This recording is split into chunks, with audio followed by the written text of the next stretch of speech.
ठीक। हेलो दोस्तों, मैं हूँ माधव। मैं हूँ आज मैं विशाल। आपकी यह है माधव। मैं आज आपके सामने एक और नया वीडियो लेके आया हूँ। इस वीडियो में हम आपको बताएंगे कि कुबेर धन के देवता कैसे बने थे। Very good. ये हम आपको इस वीडियो के माध्यम से नई कहानियां सुनाएंगे। ऐसी कहानियां जो आप लोगों को बहुत ही कम पता है, जो अनसुनी है, बहुत कम ही लोगों को ये कहानियां पता हैं। तो आप भी इस कहानी का आनंद लीजिए। मैं आपको बताऊं कि कुबेर जो है धन के देवता कैसे बने और उससे पहले वो क्या थे। तो चलिए शुरू करते हैं। अलकापुरी के वासी यज्ञदत्त, उनका एक पुत्र था जिसका नाम था गुणनिधि। गुणनिधि एक ऋषि थे, महातपस्वी थे, जो भगवान शंकर के बहुत बड़े भक्त थे। जो भगवान शंकर के बहुत बड़े भक्त थे। वो भगवान शंकर के इतने बड़े भक्त थे कि वो कई कई समय सालों तक भगवान शंकर की लगातार आराधना करते रहते थे। एक बार वो हिमालय पे गए। तो एक बार की बात है, उन्हें शंकर जी का ध्यान कर रहे थे। तो ध्यान करने के लिए वो हिमालय की में पहाड़ पे बैठ गए और उन्होंने ध्यान करना शुरू कर दिया। और इस उद्देश्य से कि आज हम शंकर भगवान के दर्शन करने के जाएंगे। तो ध्यान करते रहे, काफी समय बीत गया। तो माता पार्वती उनकी ध्यान की परीक्षा लेना चाह रही थी। तो शंकर भगवान ये देख रहे थे। शंकर भगवान भी माता पार्वती के साथ अदृश्य रूप में प्रकट हुए थे। माता भगवान शंकर माता पार्वती के साथ अदृश्य रूप से आ रहे थे। तो काफी समय बीत गया और जब उन्हें लगा कि अब हमारे प्रत्यक्ष सामने भगवान खड़े हैं, क्योंकि उन्हें आभास हो गया कि उनके सामने शंकर भगवान खड़े हैं। भले ही वो अदृश्य रूप में थे, लेकिन वो इतने तपस्वी थे कि उन्हें लगा कि उनके सामने भगवान शंकर हैं। जब उन्होंने आंख खोली तो उन्होंने अपने सामने माता पार्वती को देखा। तो माता पार्वती को देख के वो आश्चर्यचकित हो गए, इतनी सुंदर स्त्री। तो उन्होंने पूछा कि हे देवी, आप कौन हैं? तो माता पार्वती ने बताया कि मैं पार्वती हूँ, भगवान शिव की धर्मपत्नी। तो वो काफी देर तक माता पार्वती को ध्यानपूर्वक देखते रहे।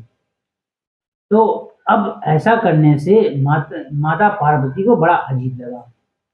तो वो पहले बात को समझना चाहती थी, लेकिन बात वो समझ नहीं पाई और उसी तरह से वो गुणनिधि उनको देखते रहे। फिर माता को क्रोध में आके उन्होंने गुणनिधि की एक आंख फोड़ दी। तो भगवान शंकर ने उनको रोकते हुए कहा कि आपने ऐसा क्यों किया देवी?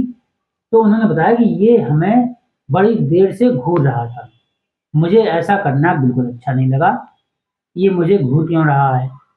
तो मुझे ये लगता है कि ये मुझे ईर्ष्या के कारण घूर रहा है। तो भगवान शंकर ने कहा कि देवी ऐसा कुछ भी नहीं है, ये आपको ईर्ष्या के कारण नहीं घूर रहा है, ये तो आपके गुण की वो तारीफ कर रहा था, प्रशंसा कर रहा था कि जो है कि आप इतने जो है आपने कितनी तपस्या की होगी जो आपने भगवान शंकर को प्राप्त किया है कितने वर्षों तक। जब मेरे इतने तपस्या करने से मैं मात्र केवल दर्शन कर पा रहा हूँ, तो आप तो बराबर उनके साथ में हैं। तो इस गुण की वो प्रशंसा करना चाह रहा था, उसका उद्देश्य गलत नहीं था। तो फिर जो है इस बात का जब उन्हें आभास हुआ तो भगवान शंकर ने गुणनिधि की आंख को अपने उससे तब से सही कर दिया। अब गुणनिधि बिल्कुल पहले जैसा था और माता पार्वती भी गुणनिधि की इस पे बात से काफी प्रसन्न हो गई थी। तो भगवान शंकर और पार्वती अब दोनों प्रत्यक्ष रूप से उनके सामने खड़े हो गए। तो उन्होंने गुणनिधि से पूछा कि गुणनिधि तुम क्या चाहती हो? तो गुणनिधि ने सिर्फ यही कहा था कि भगवान मैं कुछ नहीं चाहता हूँ, मैं आपका सेवक हूँ, मैं आपका जो है दर्शन करना चाह रहा था। तो माता पार्वती बहुत प्रसन्न हो गई।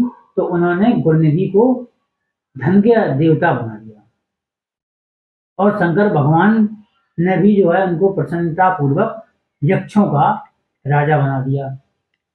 और वो अलकापुरी के कैलाश पर्वत के पास ही है। तो उन्होंने यक्षों का राजा भगवान शंकर ने यक्षों का राजा बनाया और पार्वती जी ने धन का देवता और कुबेर नाम माता पार्वती ने ही रखा था, उनको दिया था गुणनिधि को।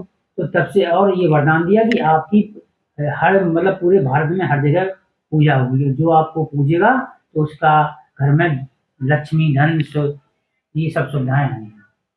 तो ऐसे ही और मजेदार वीडियो के लिए हमारे चैनल से जुड़े और हमारे चैनल को लाइक और सब्सक्राइब जरूर करें।